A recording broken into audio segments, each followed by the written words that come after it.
All right, here we go. We are live here, episode 45 of the Lucas Grandsire podcast. I'm back. I would say we're back, but it's different guests every time. Before we get started, though, new YouTube channel, so please like, subscribe, comment, and all that good stuff. Let's get into it, man. We got UFC fighter, high level bantamweight Adrian Yanez joining us today. What's going on, man? How are you? Man, I'm doing great, man. Doing amazing. Living life, loving life, and everything in the middle, man. I know you were helping out Aljamain at one point. Where you at in the world, man? I mean, it must be traveling kind of all over the place with everything.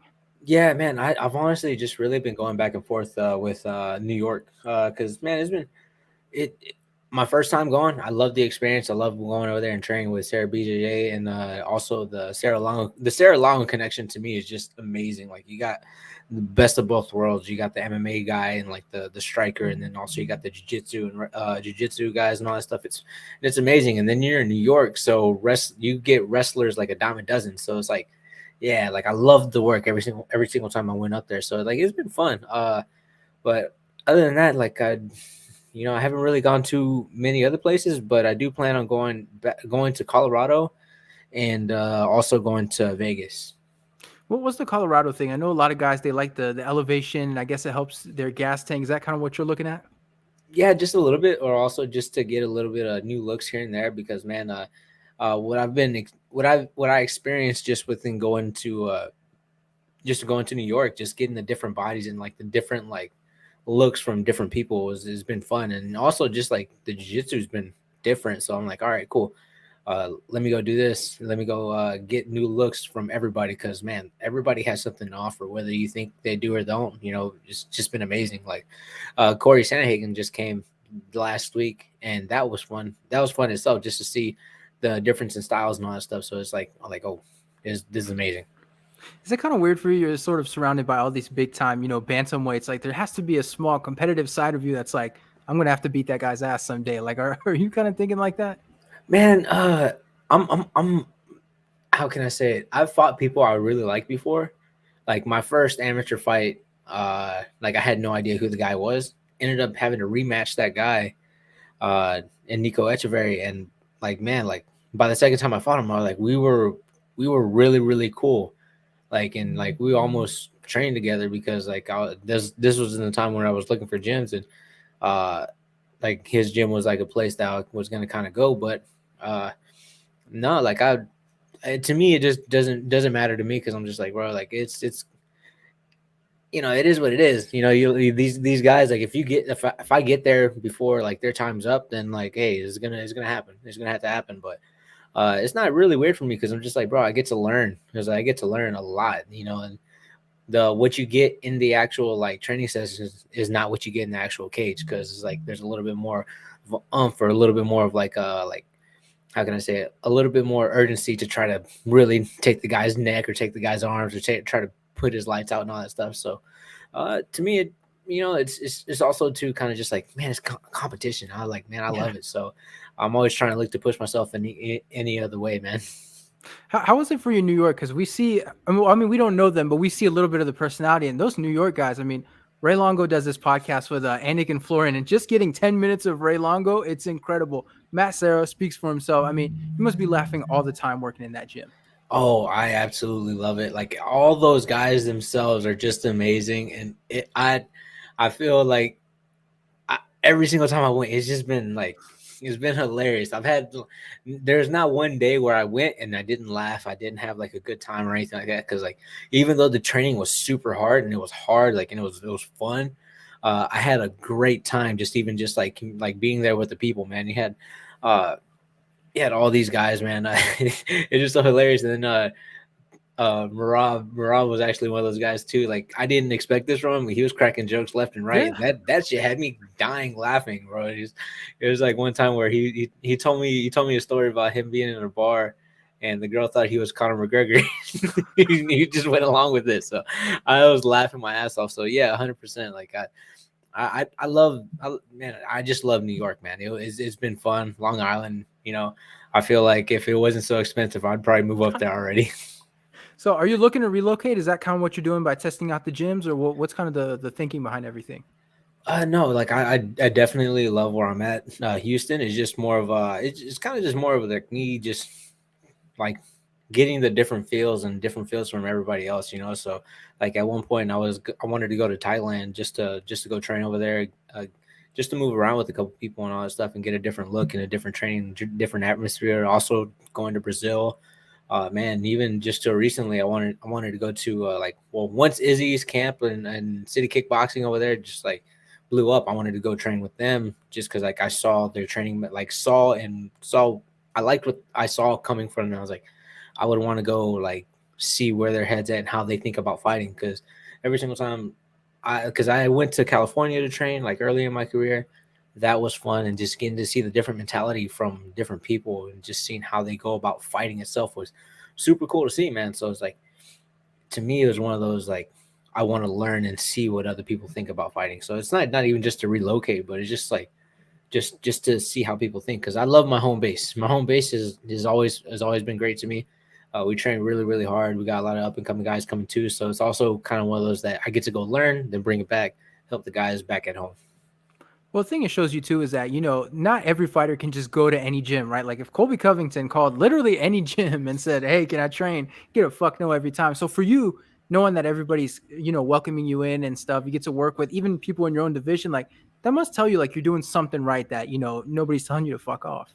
Oh yeah, no, I'm just not a dick. Yeah, Yeah, exactly. Yeah. I'm just not an asshole, man. Like that's the thing. Like I would understand if I would go to Sean O'Malley's gym, they'd be like, "No, you get the fuck out of here." Like, yeah, I Yeah, well, understand, but yeah. no, everybody else, man. Actually, like I kind of been wanting to go to Arizona and train over there at Fight Ready over there with Oh yeah, Cejudo. Henry Yeah. with Cejudo. Just to get a couple of looks, man. Just to see how they think. Again, like it all comes back to wanting to see how different people think about fighting, how they go about like the mentality change and all that stuff. Like I love hearing about how people go about fighting, and just the different mentalities. Like that's why like every single time like I hear like a fighter having an interview, like I go and want to see and hear what they're thinking. And just getting past some of the cookie cutter stuff that a lot of people just say the same thing all the time. Like you try to read between the lines at a couple things, but like in interviews you get a lot of people that just start being like, yeah, no, he's a great fighter, he's this, he's that, You don't have to they tell just me. they just keep regurgitating the same thing Yeah. that they tell like the 10 other guys that they're probably going to try to interview, or they go up to the press conference and all that stuff. They're just like, yeah, he's a tough guy and all that stuff, but really what they want to say is something else, so Yeah. 100%. So I like to see where people's minds are whenever they're about to go in there and fight. So that's also another thing, because even just the training towards the mentality towards training, every approach is different. So I always want to try to see what I can take from them and add it back at home, because even whenever I went to New York, I did take some stuff that I liked and took away some stuff I necessarily didn't feel fit my game, but I brought a lot of good stuff back for me to drill, for me to work on, for me to do things that I would like to do, and implement to my game. The crazy thing, you mentioned the fighter interviews. One thing you kind of learn from doing interviews is it sounds harsh, but a lot of people lie. Some people they lie, or they think like, oh, what if my opponent's watching? And that's where you get, like you mentioned, it's a great fight. I'm looking forward to it. Match up well. It's like, yeah, no shit. So I always say like, how do you like the matchup? And I always say like, I know you're not going to tell me you hate the matchup. Like that makes no sense. But I've had fighters where I'll interview them. They're like, I'm healthy, greatest camp ever, and they're nursing an injury and about to send a text to pull out of the fight. And you find out like 15 minutes later, like we just did a whole interview on how great you feel. Like, what are you doing? So once you kind of learn that, then you sort of adjust your questions and realize like maybe some people you're gonna have to trap them to maybe get something a little bit more honest. Yeah, 100%. There's a lot of fighters that just like work through a whole bunch of injuries and just be like, yeah, no.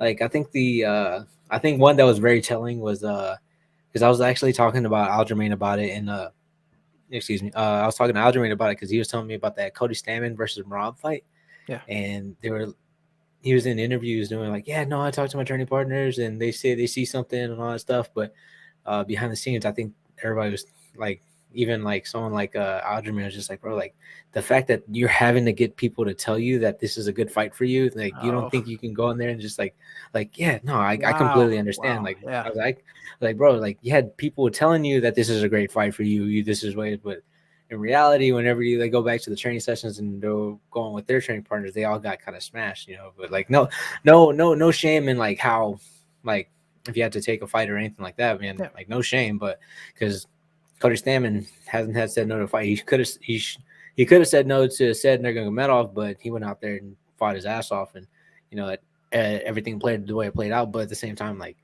uh just some of these fighter interviews, that you can tell who's trying to push a narrative and who's trying to actually like kind of be like no, like no, I really think I'm gonna beat this guy's ass. And there's some people who had to like force themselves to think they're gonna beat some guy's ass. Like, and then also you can tell the guys who are just like, I don't really think so. Like at least for me, like I feel like in a lot of my interviews, I've told people like honest opinion. Like I think on me whenever I fought in the training camp for Randy Costa, I was like, I was very adamant. I was like, no, that first round is gonna be like a super tough round. That first round is gonna be a super tough round. I was even telling people like, I think I do get a finish in the second round. It's like I want to put him out in the first, but I think it's gonna come in the second. And like you can even like everybody can go back and listen to my interviews, and I was being 100% honest about that. Like, and even with that Davey fight, it's like, yeah, I want to be the first guy to put him out. Like 100%, I would want to, but I know there's gonna be a dog fight to the very end, and I like to say that I'm like very honest in my interviews, So I know there's been some times where I'm just like, I'm not going to tell him like I'm healthy. I'm just going to try to skate around that. I'm 100% going to try to skate around that. The thing you mentioned, Aljamain. Aljamain is low-key. He's a really smart guy. He's a tough interview. Aljamain is not an easy interview because you ask him a dumbass question, you're going to get called out on it. I interviewed him a couple times earlier on when I was learning, and he hit me with some dry answers if the question was bad. And then at one point I was like, oh, so you separated from your management.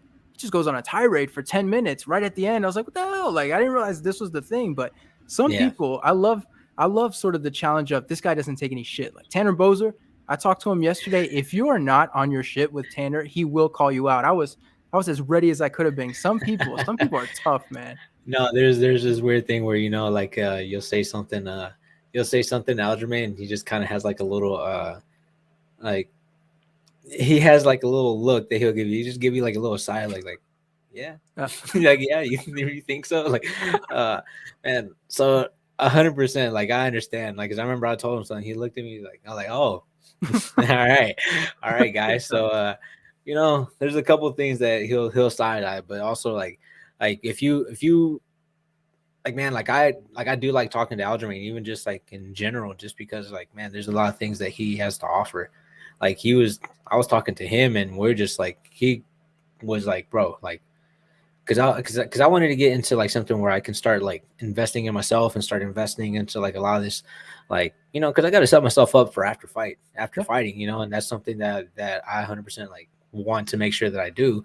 And I remember I was talking to Aljamain about it, and Aljamain's like, bro, I was like, well, because I told him, I was like, man, I was like, I want to get into like buying houses, investing, and just a lot of stuff, like, because I want to make sure that like whenever I retire, I have something I can do. And I was like, bro, like I'm barely like, dude, I just bought a house, but I don't know how I'm gonna do it. He's like, bro, you're already house hacking, you're already doing this, like, you're already like, you got your foot in the door, like, hey, like, trust me, you're farther than what you think you are. You already done it once, you can do it again, and you just keep doing it. And he's put me on with a lot of investment stuff and making sure that like also putting in my head that I can do a lot of this stuff. It's not as hard as people think it is, but it will take some work. So there's 100%, dude. I got so much respect for Aljo. So that also just thinking about all that stuff, that's been pretty cool just to even like chat with him. Cause there's some, like, you can try to have a conversation with like with some people, but like you don't get the stuff that's like that'll get somebody's head ticking. And one of those things, like if you talk to Aljamain just probably about something out the blue, you'd probably be like, if he's not into it, but like investing and doing all that stuff, like talking about future, he's like, yeah, no, we'll go on a tangent about it, and he'll just talk for hours about it. So, just picking at a brain with some of that stuff has been pretty cool too. So, you got to be able to know whenever you're talking to somebody what points to hit with them so they can talk even further. Exactly. The thing about Aljamain, I think it's so unfair how much hate he gets. I mean, you see it all over social media, and it's just like, I get that you're not happy that he's champion because the illegal stuff and everybody hates DQs, no contests, all that stuff. But it's just so unfair how everybody's going after him every time he posts anything. And I feel bad for him too, because how do you not just chuck your phone at the wall and be like, fuck social media, fuck fans? Because you look at it and it's like, what's the point? Like, I almost don't even want to fight for you guys now since he's getting so much hate. I mean, it makes my blood boil, honestly, seeing all the crap he has to deal with. Oh no, it's super shitty, man. Just because he'll post something like that has nothing to do with Yeah. like fighting, and it's just like clown emojis, this and just a whole bunch of bullshit and all that stuff. And I started getting. I remember when he posted something, I tagged and I just put a comment down, and I started getting hate. I was like, what the fuck? Like what the Yeah. fuck? Like you fucking kidding me? Like what the fuck did I do? What the fuck did I ever do? It was like, man, just because I'm training with somebody, y'all hate on me now. I was like, all Yeah. right, fuck off. All right, and but also that's another thing where I like going and seeing like stuff that like Algerman, because I know for a fact, um I know for a fact if like I had put something up, let's just say like an example, like he'll have a picture with him and his fiance, and like people are just talking shit on the post and Yeah. shit, and that would, I know for me that would actually make me be like that would set me off. Yeah. Like that would set me off. Like coming into the personal, being the family and all that stuff. That would I would. There's a big reason why I keep my personal life personal and all that stuff. I will like share stuff with people and like we'll share stuff, but I won't like post anything on social media. It's like because almost anything you put on social media is subject to slander, subject Yeah. to people's opinions and everything. So I'm like, yeah, no, I'd just rather not just post anything about that and just keep that part of my life still kind of private. Like let's just say if you were to ask me about something about my family, I would let you know 100%. Like I would let you know what's going on, let you know like I'm the ask don't tell. Like if you don't ask me, I won't tell you. But if you ask me, I will tell you, you know. So um that's how I look at it by just social media stuff. Like on social media, you're never gonna see me post like a whole bunch of stuff about like family ordeals or family Yeah. stuff. Like I'm just not that guy. Well, it's like last week I made a video where, everybody was wondering how do you pronounce, the French fighter Manon Fiorot. Like there was all this, everybody's saying it differently. So I'm like, look, I'm French. I know how to say it. Let me make a video. And I made it, and it took me hours, so much editing stuff. I put it up on social media. Then I put it up on Reddit because Reddit's good for views. Within 5 minutes, just everybody starts shitting on me, going in and stuff. And for a second, you're like, I almost want to DM every single one of these guys and be like, if I ever see you at a UFC event, Bro. but it's so hard not to be like fuck you, fuck you, fuck you. It's like, look, man, It's it's a it's piece of me, kind of. it's super hard. And even people that are like that like there was this one comment, dude. I remember comments, bro. Like I remember comments, and actually even to the point where I've screenshotted comments to be like after the fight, I want to send them a Oh, message, be like, "Fuck you, dude." yeah. Just What's up? a personal one. Like Yeah. there was one that was someone commented on my photo and was like, "Davey's gonna knock you the fuck out" and all that stuff. I screenshot it. She was screenshotted on my phone, and I Yeah. was like, "Just wait, just fucking wait." After the fight, I'm about to talk so much mad shit. But after the fight, I'm just like, man, dude, I don't care, bro. Like, Yeah. I really don't give a shit. Like, but in the moment, whenever you're leading up to a fight, you got all these emotions. You got people who want to talk shit and all that stuff. So I'm like, yeah, no, I'm gonna let that fucking guy know. And then right after the fight, like, oh man, I'm so peaceful right now, man. I just went through a war. I just want to get something to eat. You know, I'm living life. I'm loving life and all that stuff. But no, there's even ones like there's one recently with whenever Aljo was just like you put something up and it was like, oh, it was the MMA rule book for dummies and all Oh that yeah. stuff, Yeah. Yeah. and I just put like laughing emojis, and this guy is like I don't even like these type of comments. Like, man, Yanez, like, I love you. You're a great fighter. You're this and that, man. But like, there's no reason you should be hanging out with this clown Aljo. I'm like, what? Like, what? I Yeah. just put laughing emojis. I didn't need like a whole paragraph, like Right. to let you know, like, hey, to let me know that I don't need to be trained. I was like, bro, first off, fuck you. You're not gonna help me train. Like, you didn't Yeah. help me train for shit. I'm like, no, fuck off, dude. I don't know you. Ugh. I think the worst is wasn't there a picture of you and Aljamain sparring, and then the whole internet like, oh, I thought your neck was hurt, I thought you had a Oh, concussion, bro. and people were giving it to you. Aljamain's like, what the fuck are you?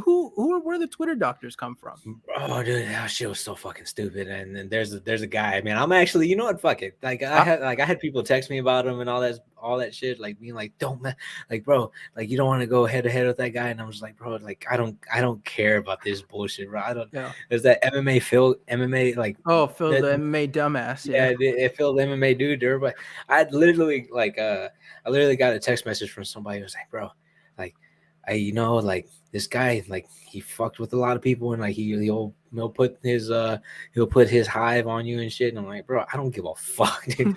I don't care. Like he can do what he wants, and uh he he like talks shit about the post. And I just remember, dude, because I still have the messages on Twitter. Like I didn't like I opened them, but he sent me like a whole like list of just apologizing. He just apologized, but at the end of it, he's like, but still, fuck Aljo. Like at the end of it, he was still kind of like, yeah, still fuck Aljo. And I'm like, bro, I didn't even answer him back. Like I didn't have the like a part of me was just like, bro, like if you have this take, then I don't really care. I'm telling you.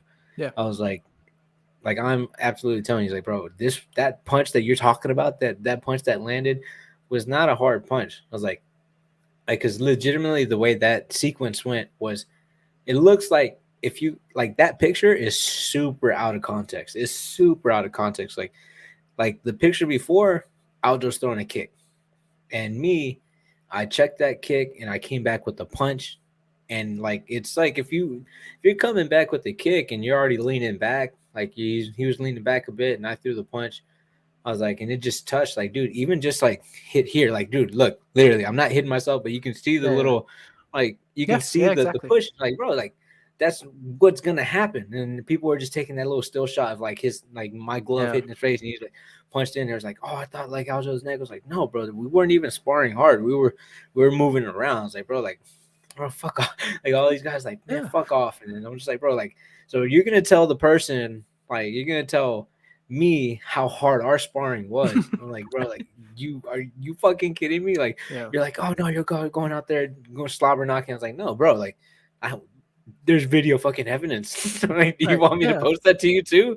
Like, no, like, bro, like, dude, you took that picture super out of context. So I was like, yeah, fuck those type of guys, man, because they'll take something and they'll run with it for a mile, and it's just so fucking stupid. I'm just like, bro, like, hey, like, there's nothing big about that. The thing about Twitter too, especially MMA Twitter, and I don't want to call anybody out because there are people I like that do it, and I just kind of look at it, it's like, fuck, it's sort of clout chasing. Any fighter, anyone posts something on social media, boom, I'm posting it. Here's my thoughts on it. Here, and it's like, everything becomes a big deal, and the whole time we're like, it's gossip, it's nothing. You know what I mean? It's just so much shit, and I look at it, and it's like it's ridiculous.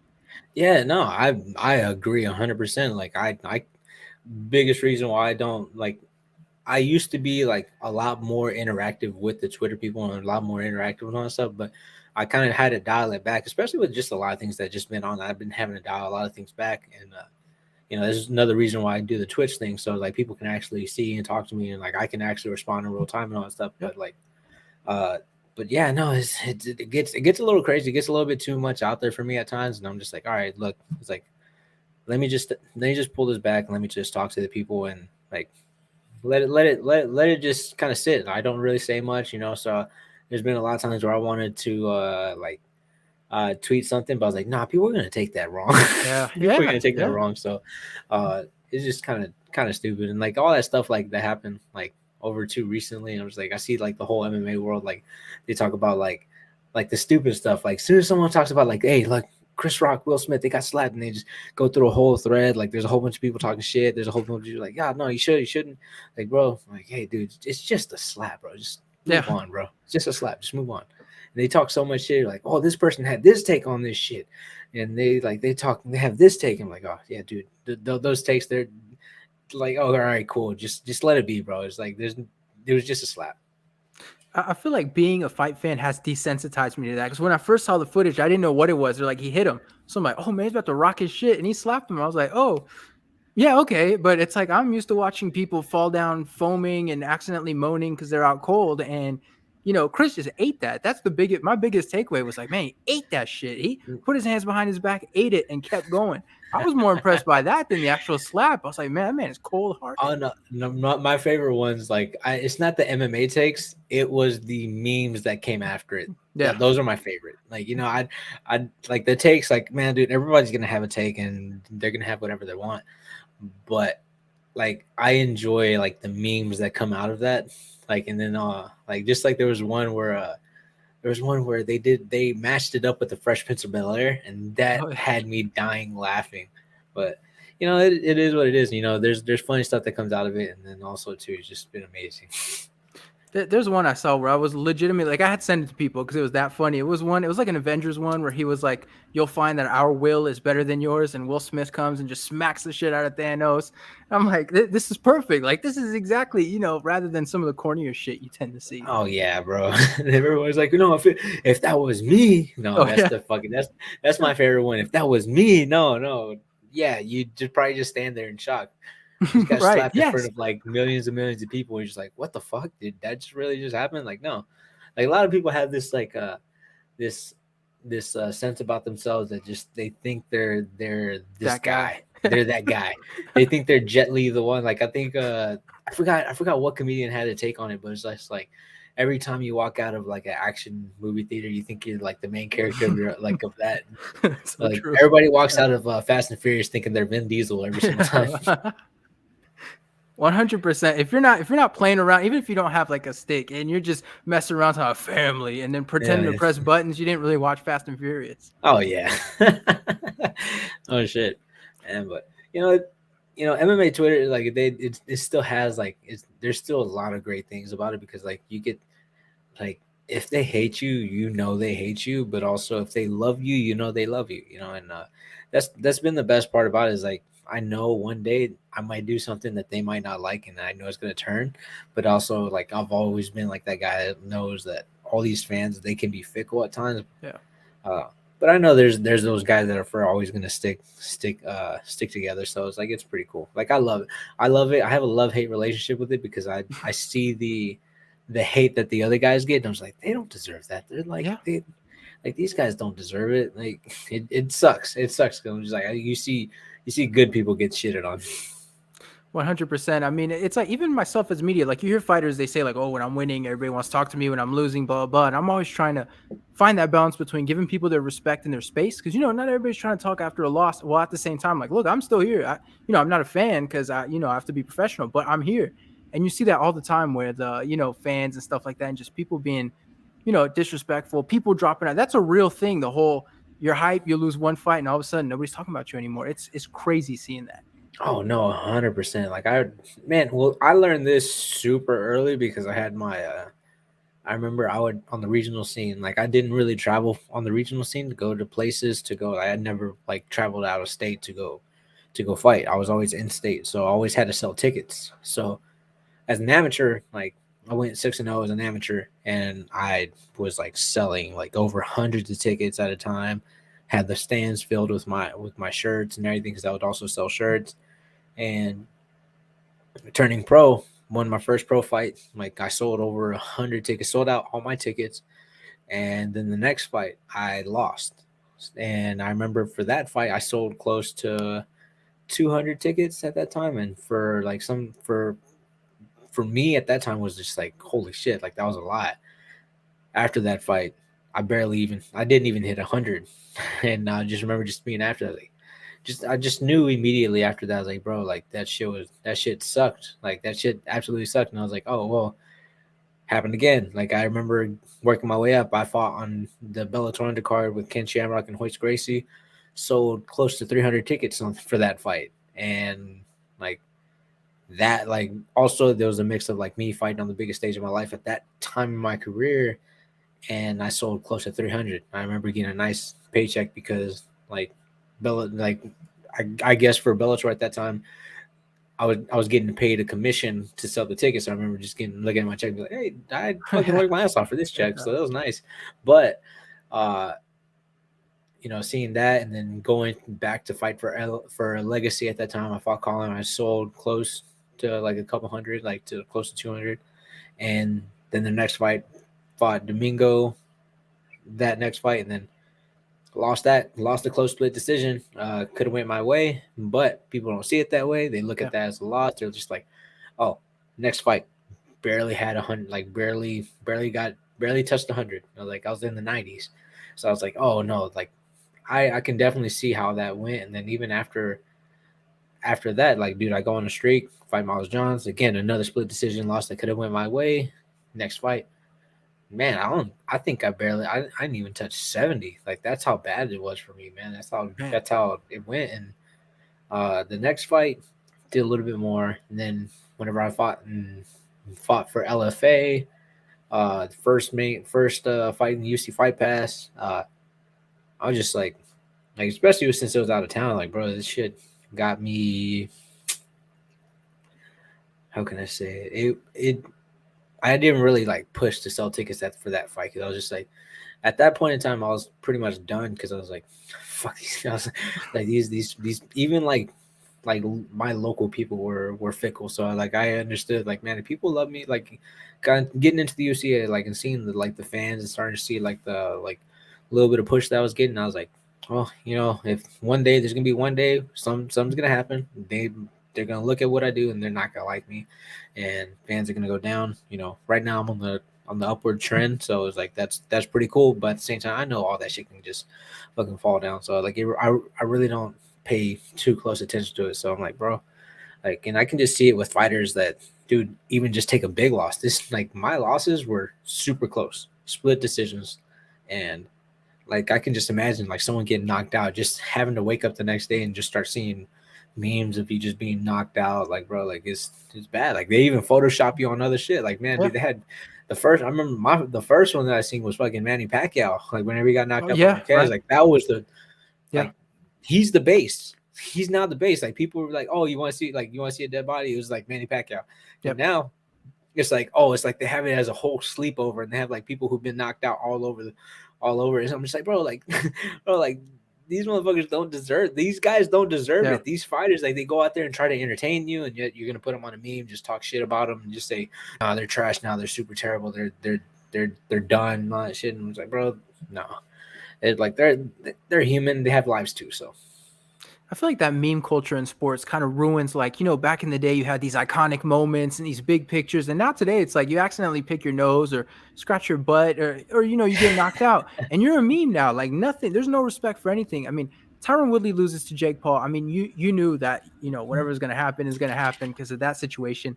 But still, like, no respect for the fact that, these two guys are out there boxing and stuff. It's just Tyron Woodley photoshopped and all these embarrassing things. And it's like, why would people want to put on a show for you if you're just going to turn it into a meme? Or why would anyone take risks if they know they're going to be photoshopped? man, yeah, that's also another thing to add on to that too. But I feel like Tyron Woodley actually took that on the chin and was just like, Yeah. bro, like he's like, hey, look, whoever can do the best like video edit. And he found a guy that did it really, really good. So like 100%, like that's a way to go about it too. But at the same time, like I look at it and I'm just like, bro, like don't feed the trolls because Yeah. they'll come after you. And even like, bro, like you don't want to feed them because at the end of the day, they'll kind of fuck you over. Like Yeah. you might be good for like you're good for 5 minutes, and the next thing you know, the next 2 hours you're getting shit on. So it's like, hey, just leave that alone. So how does that affect kind of your relationship with your fans? Because I mean, I assume with everything you said, there's a part of you that's like, do you love me because I'm winning, or are you still going to be here if I lose? Like, does that kind of sour your relationship with fans? Not necessarily, no, because there's a lot of fans that actually like pour it out there. Like there's a difference. I can tell the difference when people actually have actual love for me, and then people who are like kind of like who are fickle, Yeah. like if a Sean O'Malley fan page was like really like 100% like, oh no, Yanez is so good, but then I fight Sean O'Malley, they're like, no, fuck Yanez, they're good, they're 100, like, dude, like it's same, but the same can be like placed everywhere else, like with like if I were to fight, like, let's just say like Ricky Simone or something like that, or like their fans would be like, no, fuck Yanez, he's like, but like a fight before, say if I wasn't fighting their Yeah. favorite fighter, then they'd be like, oh yeah, no, that guy's good, but there's a lot of like a lot of people like a good one, Joey Procell, like he's been a fan of mine since like Legacy. He wasn't even LFA yet. He's been a fan of me Yeah. since Legacy, and I never met the guy. uh Never met the guy, and just like the fact that he kept up with my career for so long, I know he's not the guy that's gonna be like, no, like I'm not switching up on you or anything like that. Like, to me, that's amazing. Like, and I love that. Like, I love that type of fan. Even someone like Front Kick Andy, like his name's Cal. Uh, Front Kick Andy, like he's one of my heart. He goes so hard on Twitter. I love it. But I know his his love for like me as a fighter and all that stuff is real because I remember talking to him. Like, I've actually talked to him, and like he's told me his whole story and just how he became a fan and everything, and like even like to the point where he was like, no, like the front kick, came from Spider Anderson Silva, and he's like, bro, Andy is like, but I love the story about your dad because my dad's name was Andy as well. So he's like, front kick Andy. He's like, also, it kind of goes in line with the front kick part too, because Anderson Silva. So Andy was like, yeah, no, like it's like it all kind of correlates. He's like, no, that's a big reason. I was like, thank you, man. He's like such a great guy. Even he'd always like these past couple fights he's done the 7 days of Yanez and shit. So like to me, I'm like, bro, like I love it. Like Yeah. he pushes hard. So like I know there's people like that and that are diehards and like will always forever be like my fans and be someone like that I'm like one of their favorite fighters whether I win or lose. And like also people can also tell whenever you're being genuine and people whenever you're not being genuine. So a lot of people usually stick by the genuine person. You can also tell whenever like a fan if they're really with you if they're not. So it's pretty cool. It is like to me, like I really love the genuine fan that just loves you as a fighter or even just as a person. Because there's a lot of fighters who aren't that good, but they just love them as a person. I want to talk a little bit about your relationship with the media, because I mean, this is the place to talk about it. Because I'm always curious, kind of what fighters think. I mean, I believe you have a PR guy now, right? So you don't really have to deal with as many requests. But how would you put your relationship with the media? Like, is it good, or are you getting to that point where it's like, will you stop asking me the same fucking questions every time? Man, I don't mind answering the same questions. I don't mind answering the same questions at all. Like especially because I still feel very new, even though I've been doing interviews since LFA days and all that stuff. Like, but it was very seldom back in the day. Like back in that time when LFA first got like made, I think I fought on LFA 7. I remember having to do the ramp up in media and all that stuff, and that one that started as like, all right, cool, everybody's asking, so I started trying to get like I fell into the trap of like trying to say the same thing every single Oh yeah, time yeah, and then like giving the same blatant answers. And I'm like, yeah, you know what? I'm just gonna roll with it. And now it's just so it's gotten so much that like everybody who asks me for an interview usually has to go through Ed Cap. I'm like, bro, like I don't set this up because I'm that guy that I have a hard time telling people no. right, yeah, I've always been that guy that I was looking like, bro, like there's been a couple times where like I should have said no but I didn't, but also at the same time like, you know what, man, like I don't mind it because like there's some people that are barely starting, they're looking for the first like good one. I'm just like, all right, well maybe I can be that one for them, help them out.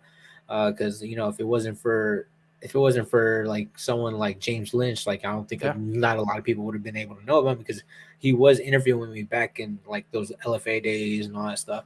Even just like yourself, man. Before I got to the UFC and all that stuff, you gave me an interview too as well. So like there's a lot of people who like helped like put me on a platform too. So I don't mind helping anybody else be on a platform, but the requests have been coming Yeah, so yeah, much, and I'm just man. like, there's like I'll get a message. I had to go into the request part of Yeah, the messages, and most of them, like every three, there's a one. Hey, just starting a podcast, want to do an interview. Like, man, I don't want to tell them no, but yeah, like I'm just gonna act like I didn't read this.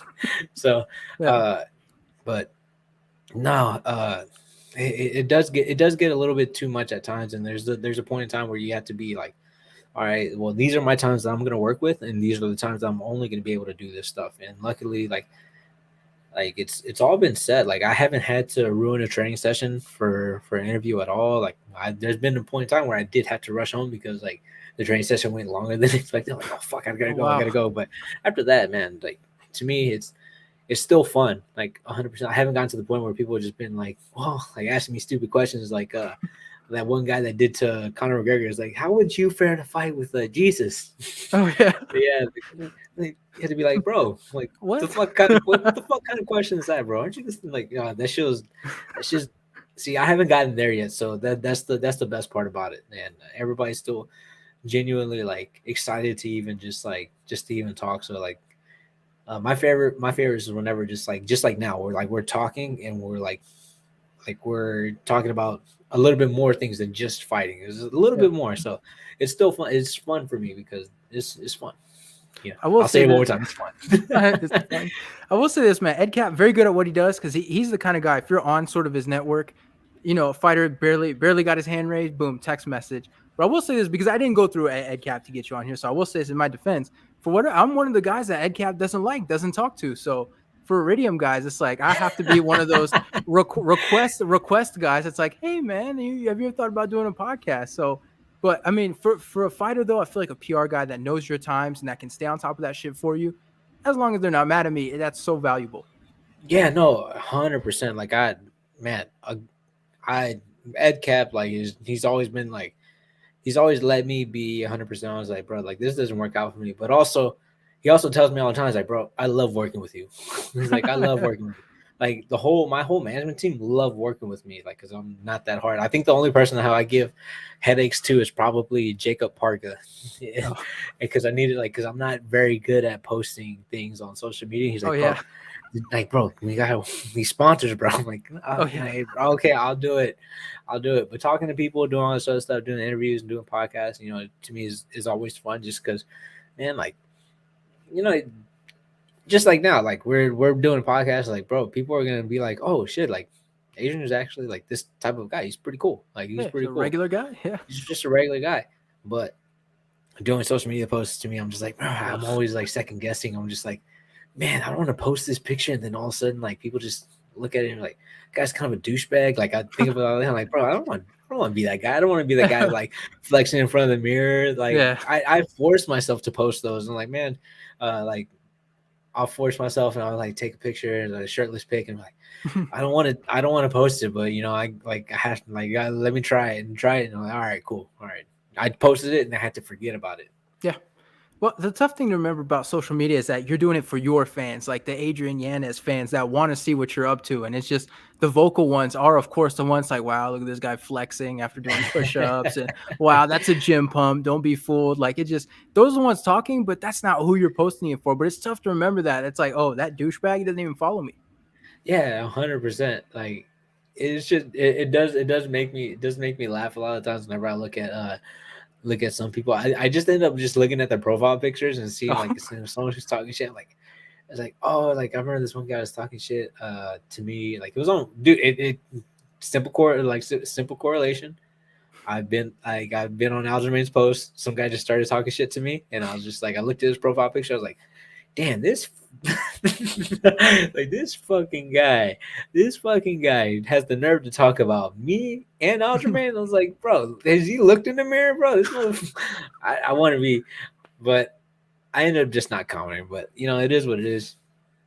The craziest thing to me, so I'm 24, so obviously I'm a young guy, and a lot of people that watch MMA stuff for like 30, 40, 50, so I have to remember that sometimes. But I've had like 40-year-olds with pictures of their kids that, who's this kid? I hate him. And I'll click on it. I'm like, bro, you could be my dad and you want to talk shit about what I'm doing. Like, look at what you're doing, bro. You're watching my shit. Like, what is wrong with you? Like, No, it's crazy.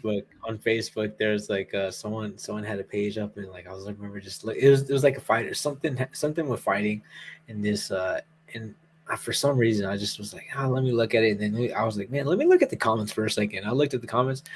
There's a couple guys who I looked at, like they're older, they're talking mad shit. And like actually, it was the they posted like it was out again. It all kind of correlated back, It's always like him. Yeah. there's always back to Algeria and looking at the Peter Yanni, and it was like bro, some guys were like, I would have got up from there real quick, and I'm like, No. bro, wait.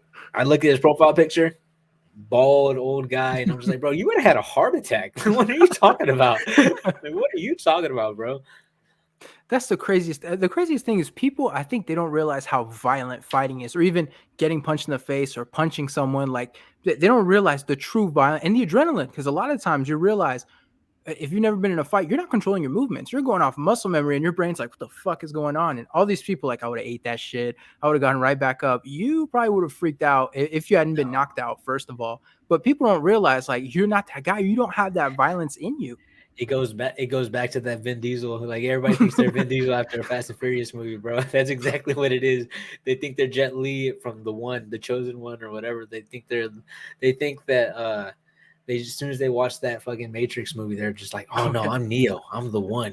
I'm the sole one. Like, no, bro. Like I forgot. I think it was Uberfax that posted it, and they were just like people overestimate themselves by 1,000%. Yeah. Like it's not even just like it's not even just like just like no, like in the 50%. No, they said it's 1,000%. you overestimate yourself 1,000% coming out of a movie saying, "Man, I hope someone fucks with me. I hope someone fucks with me. Yeah. I'll beat their ass." And the next you know, you're the one that's laying on the ground.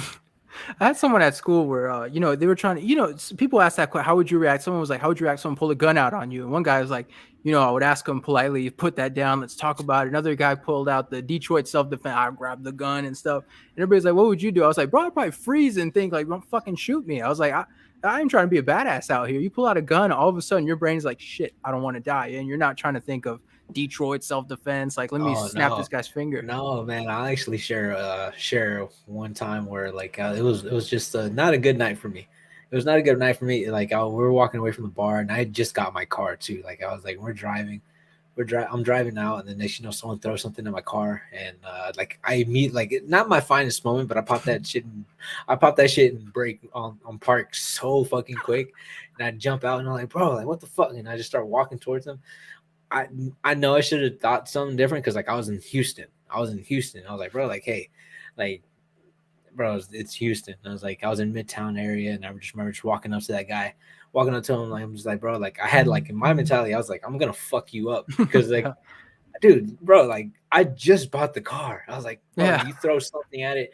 I was like, I was just like, bro, like, I got mad, and the guy saw me, and he saw me walking towards him. He runs immediately to his car, and like comes out and he has a gun pointed at me, and I'm just like in like me not even thinking, I'm just still walking towards the guy. Like I'm like I didn't even like I it didn't even take a second for me to register it, but like I saw the gun, but I it didn't take took me like about for it took me like literally like probably like 15 seconds to 30 more seconds to even register they have a gun. But the only reason why like I saw him with the gun, it was just kind of just like no, I'm just gonna go fuck you up. That was like my mindset. But luckily, like there was people that watched the whole thing go down that like grabbed me and they're like, bro, like no, like bro, like and the one thing that I vividly remember was it was just like a group of Asian people that just grabbed me and were just like, it's not no, bro, like go, it's okay, you can go, like it's not worth it. And I remember just looking like it's like, ooh, you motherfucker. But got away. Like I got in the car. I was like, I went home pissed off. I was like, but once I thought about it in the morning, I was like, yeah, I should have just fucking just should have just kept driving. But I mean, yeah, did you ever think like you almost died? Like there was a chance you could have died that night or gotten seriously injured? man, I think honestly, to me, I'm just like I really don't think about it. I really don't think about it. Like I'm like, oh well, I could have got hurt, But you live and you learn, And went through that situation. All right, cool.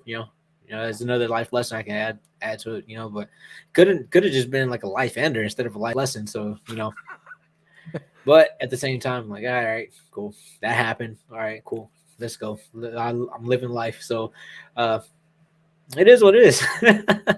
But I think there's that part of you as a man too that's kind of like you think you're about to do that shit to my car. And plus, yeah, like you're a fighter, you have hands. You know that doesn't matter who steps up in front of you in the street, you're probably kicking their ass most of the time. So you're like, this guy's about to find out he fucked with the wrong guy. So as a man, like it There, must bother you, like you couldn't do something about it. yeah, that was also like, man, I would probably say like I think I was like 21, 22 years old. Like I just like was in that area. Like I'm still younger. I'm still young and dumb and all that stuff. So it was like, uh, kind of did excuse me, like it did like had me like in the like my fake machismo shit. And I'm like, bro, like I was still trying to prove something to myself at that time. So I was like, yeah, whatever. But it is what it is. Like now, like fuck, I Yeah, don't care. fuck that. No, fuck. All right, cool. Oh, okay. I'm just gonna call somebody on. Like, you can Yeah. call the cops, bro. Fuck this. I don't want to get caught up on anything. Because even if like let's just say you do something like Jorge Masvidal did to Kobe Covington, bro. Like, dude, that guy's facing world jail time. A lot of people are like, oh no, like I would have done the same thing. He's like, no, bro, like you had like as much as I want, like I hate to say it because it's like a fucking real situation. I'm like, bro, like you did have 25 minutes to do something, but you did not, like you weren't able to do much. But I do get where he's coming from, sort of at times. Like people are like, oh, he's talking about his family and all that stuff. Hey, what it is what it is. But like, there's also smarter things to go about it. Because I'm just like, bro, like, what if that was, if that, if Kobe Covington, especially like them fighting at the steakhouse. Like, dude, what if he has right there? He has a steak knife right on him. Like, turn around, just fucking, just like turn around. Like, he gets punched. His immediate thing was just to grab and stab whatever's behind him or whatever. You know, Yeah. like, what if the roles were reversed and like, because Jorge Masvidal seems more like to be that guy. Like, no, like I'm fucking taking whatever. I'm gonna beat your ass and like Yeah. stab you. Like, dude, because sometimes at that point you're fighting for your life. And what if like if it was Kobe Covington stuck up punching Jorge Masvidal and Masvidal just was grab the first thing in sight and just throw it and just chunked him, stab Kobe, and like bro, it would have been a different situation. But you know, Kobe is who he is, and he just was like probably people just pulled them apart and all that shit and just didn't let it progress that far enough. So like, hey, like so there's a couple things you have to think about, but at the same time, you know, I'm just like I'm not putting hands on anybody in the streets unless you touch me first. Well, that's the thing too about living in America. Like I know when I was in France, people were talking about times like they stepped up to someone in the car and tried to fight them and stuff. Like, what about you? I was like, bro, in America, there's a good chance there's a gun in that glove box and the guy has a gun on him or Bro, right there. I was like, you fuck with the and plus I lived in the South too. So it's like you fuck with the wrong guy. They probably have a gun and it's not worth it. bro, no, you especially living in Texas, bro. Texas, Fuck big that. gun Yeah. guys, man, bro. Like, uh, I do, I do carry, I do carry. My brother carries, like my whole family, like a lot of my family does carry. So like, part of me is just like, as much as I want to be like, hey, yeah, like let's fight it out. I'm like, this stupid. I was like, dude, just like, man, like, no, there's no reason. I'm just gonna show you a gun. You be like, oh, okay, and then we walk away. Like, bro, like that's all it is. It's all it is now, man. I don't want any confrontation. I hate confrontation. Like I'm just like, bro, like I don't even want to do that. I think the last time I actually punched somebody, but it's friend. It was a good friend, Okay. really, really good friend. So I was like, no, there's nobody else is gonna be able to get this off on me. But like, I remember hitting him. Like we just had like a family argument, and he pushed it too far for me at that point in time. And there was already liquid alcohol like was in deep entrenched, bro. Like I literally IV worth. Like I like Oh, like instead of like blood running through my veins, it was alcohol. Right? That's how much we were drinking. My friend he just proposed, and we're just like, all right, cool. Like he just asked us to be his groomsman. We're just like, yeah, we're gonna go get drunk and all that stuff. It was that. So we're drinking the whole day, and the next you know, this guy he starts getting mad and starts going on. And he says some things, and I just remember hitting him, and like he fell, and I just remember after that moment, like once everything I kind of came to and just kind of realized what had happened, I was like, I'm so happy it was a friend and not like just a random person like because the way he fell, he hit pretty hard. He hit the cement pretty hard. So I was like, oh shit, like I realized what could have gone wrong, and I'm just like, I never want to do that again. So like confrontations, anything else like that, I'm just like, nah, I like, dude, I don't even like going. I really don't even like going out anymore, bro. Like, it's one of those things for me. I was like, yeah, no, I do love spending time with my family and all that stuff. So I'm like, yeah, I don't want to risk that at any point in my time. well, I feel like as a fighter too, like like I mean, not only do you have the straps, like you're good, but like you got those hands, man. Like who's gonna fuck with you? Like realistically, who is gonna give you a problem? Like you have that mental like I'm good. Like I literally train for this shit. Oh yeah, no, there's been times where it was like it was my brother-in-law's 21st birthday. And it was just like last year, and it was right after the Randy fight too. So it was like I was getting a little bit tipsy and all that stuff, and just this guy recognized me from fighting and all that stuff, and he's just like talking to me and talking to me and talking to me, he's talking my ear off, and then he's just like, oh, he starts asking me about fights and just starts being like, nah, you should fight this guy and you should fight that guy. I'm like, bro, I don't even want to talk about that right now. Bro. Just like Yeah. I don't want to talk about that, and I just remember he was like, yeah, I train too, and I was like, okay, that's cool. Like we were training, start talking a little bit more, and next you know, I was like, okay, like now I could start here. I could start, even though I was a little bit like had the alcohol influence under me. Uh, I could hear the change of him Yeah. being like, no, like like, oh, do you like almost like to the point where like you think you can beat me up, and I'm like, Yeah, that's how it starts. Yeah. I'm just like, bro, like, hey, bro, just shut the fuck up right now. I don't want to do this. I like you might think you want to do this, but I don't myself. I don't, just because I don't want to pay a hospital bill. I don't want to do this. Uh, yeah. So it's been a while since I've been out. So. Well, I feel like that's a lot of UFC fighters. Is people like you guys are the measuring say like if you can kick a UFC fighter's ass, which you can't by the way, let's just throw that out there. But it's like if I can whoop that guy's ass, and you see like the Matt Serra right where he's on top of the dude just smacking him around, and he's like, "Oh, are you gonna keep going?" And he's almost crying. Like, it's just Bro, crazy that people they think like I'm gonna challenge this dude that literally fights for a living so that I can prove I'm a man. Like you can prove you can but break your jaw. my favorites is whenever it's like these bigger guys. It's the bigger guy that just automatically just starts going like, man, well, okay, well, do you think you beat me up? I'm like, oh, Yes. bro. It's just like, and then the no answer is an answer to them. Yeah. Yeah, I hate it. I hate it. It's like it turns into like, hey, bro, you think you beat me up? And I'm like, and then they're just like, oh, well, that's a yes in my book, and bro. Like, let's start like, oh, bro, it should get so mad annoying, and I have uh like I'm just like I have no patience, so I just like I'm just gonna walk away, bro. I'm just gonna walk away. I gotta go. Bro. But that's the best part about me and like hanging out with like my friends. Like I have a close knit like legitimate. It's like the people who hang out. If we go out, it's just literally me, my brother, uh, these other two friends who pretty much, man, I can call my brothers because we've been with each other. Like we've been like friends since a long time, since I was a teenager, and like they know by now. It's like they pretty much are just like one guy. He'll be like he wants to fight the guy for me, and the other one's just like, bro, let's just go. I'm like, yeah, let's do that. Let's just go. So like they start feeling they it's again like, and it's also like we've also grown up and kind of matured that we're just like we don't even feel like going out anymore. We're just like going back to the house, barbecuing, having a couple if anything, and just watching fights and all that stuff, and that's it.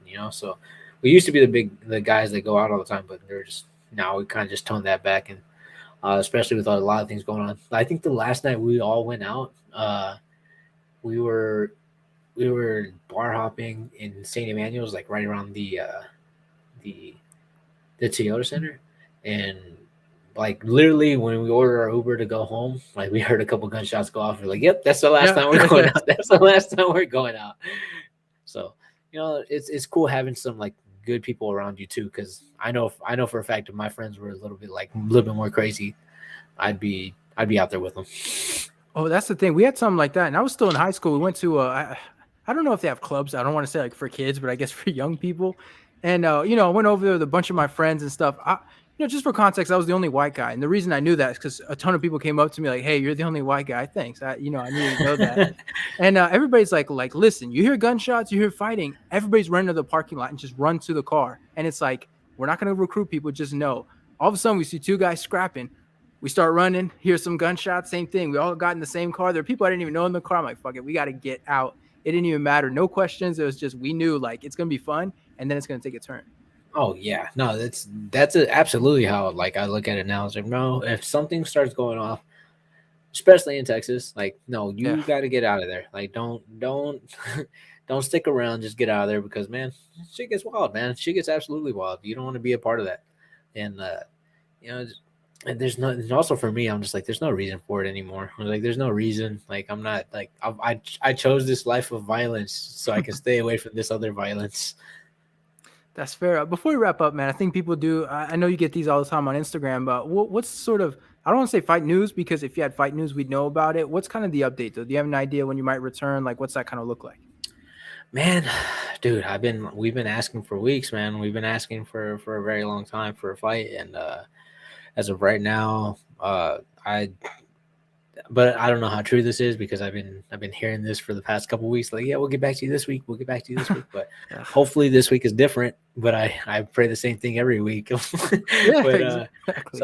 I was hoping to be back in May, at the end of May, June, but it looks like it might be like mid June if anything. But I wanted to get to the people that were calling me out, and I think couple of them are already booked, and I'm just all right, cool. Let's see what's going on right now. So, uh, right now, like I'm gonna be 100% honest. I want to get the guy that first called me out, the first Who- ever called me out, and that's Nathan Manus. Oh, That's that's that's right. That's right. You've talked about that before. That's right. Yes. yeah. He called me out. He called me out after my fight, after my debut. I think he fought like Luke Sanders, and called me out right after that, and I was like, all right, cool, let's do it. But at the same time, I think I was already booked to fight Gustavo, and then he did interviews after saying that he wanted to fight me, and I'm like, oh, like I can't do anything. My hands are tied. I got a Yeah. contract. I'm fighting Gustavo, and then uh, after that, I was like, bro, all right, let's go. Like I'm free. We're good to go. And next thing you know, uh, ended up getting booked with Randy because like I think at the time that I wanted to fight Nathan, Nathan had a fight booked, and I was like, what? Like, well, Come on, man. like, yeah, bro, Yeah. fuck it, it is what it is. And the next, I fight Randy, and then I think I forgot what happened with him. I think he was injured for a long time. Then he just did an interview not too long ago where he was like, I know if I come back, I want that Adrian Yanez fight. And I was like, all right, cool, let's do it. You're free, I'm free. Let's book it. And then I think like talking because looking at the schedule, trying to see who's not booked up and all that stuff. And I think from the last I heard, he didn't have anything booked. But I'm like, bro, it's the perfect time. Might as well. Let's do it. So, uh, knocking the first one off my list of people who called me out. So after that, it's whoever called me out, your name's on the list. I'm just trying to check these off, bro. Are you still trying for Sean O'Malley, or have you reached that point? It's like, fuck it. I want that fight. It's kind of out there. Yeah, yeah, of course. Like there's a lot of these fucking there's a lot of these guys that I just want to fight, bro. Those Sean O'Malley is definitely at the top of the list. Just because I want to get that fight. I want to make sure that I get paid too. So like, and then even too, like from what I heard, he's supposed to be being matched up with somebody soon. And like for me, I'm just like, bro, all right, it's not, yeah, all right, but it is what it is. But like I just heard a couple rumors, and I don't want to spread the rumors, but I'm just like, yeah. So if y'all see it and y'all see the actual like who gets booked for that fight, and just know I knew. I'm about to ask you off camera. I'm about to write it down and ask you off camera, off the record, because I'm curious. But listen, man, it's been an hour. I so appreciate your time, man. This was amazing. Before we wrap up, though, you have social media, you have all this stuff, you have the Twitch and everything. So if you want to plug your stuff where people can find you, please, now's the time. Oh man, shoot. Okay, well, damn, wasn't ready. No, I'm kidding. Yeah, I Yeah, got you off. Go no. ahead. Go to Instagram. Instagram is Adrian Yanez 93. At Twitter is at Yanez MMA, and then Facebook, Adrian Yanez MMA. Probably y'all can send me a friend request, but I'm probably not going to answer it on Facebook. Be 100% honest. I do have a website, yanezmma.com. Follow me on Twitch, Ninja Yanez MMA. Follow me there. I'm trying to get a schedule down where I can stream, but it's still kind of hard with everything going on in life. So like I'm streaming when I can right now. I'm gonna get really consistent here very, very soon. But also, thank you, man. Thank you for having me on, man. This shit was fun. I appreciate it, man. That's the goal. The podcast is like, forget the how do you feel about your opponent. It's just let's get into some weird shit if we can. Let's see if we can't do something a little bit different. So Oh, so we're not gonna talk about aliens? that's up to you. That's up to you, man. You should have been like, oh, and this one time I got trapped by an alien. Let's get into the weird shit, but that'll be one for next time, man. Oh yeah. Oh, All right, 100% well, down. all right. Well, thank you guys for watching. Whoever made it to the end, appreciate you because not everybody makes it to the end. Make sure you like, make sure you subscribe. Adrian, thank you for the time, and we'll see everybody next week. Cool. Thank you.